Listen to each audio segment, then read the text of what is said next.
अगदी सहज कोणालाही जमणार, सोडा किंवा बेकिंग पावडर न वापरता बनवले आहे हे खव्याचे गुलाबजाम. फक्त 1 मिनिटात सगळ्या टिप्स सांगणार आहे, त्यासाठी व्हिडिओ शेवटपर्यंत बघा, जेणेकरून तुमचे गुलाबजाम एकदम परफेक्ट असे बनतील. 300 ग्रॅम साखर घेतली. ज्या वाटीने साखर घेतली त्याच वाटीने 1.5 वाटी पाणी घेतलं. लवकर पाक तयार होतो. एकतारी पाकपेक्षा थोडा कमी ठेवायचा. 4 वेलची ठेचून टाकली आहे.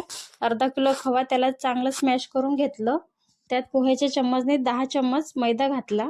थोडं थोडं पाणी घालून सॉफ्ट असं मळून घेतलं.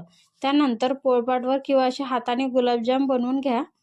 नंतर स्लो फ्लेमवर गुलाबजाम सोडून द्यायचं आहे. थोडं थोडं चमच्याने तेल हलवत राहा. नंतर मिडियम फ्लेम केली तरी चालेल, पण सुरुवातीला कोमट तेलातच सोडायचे, जेणेकरून गुलाबजाम आतून कच्चे राहणार नाही. तुम्हाला हवा तसा कलर ठेवून तळून घ्यायचं. कोमट पाकात टाकायचे. अर्ध्या तासात छान असे गुलाबजाम मुरल्या जातात.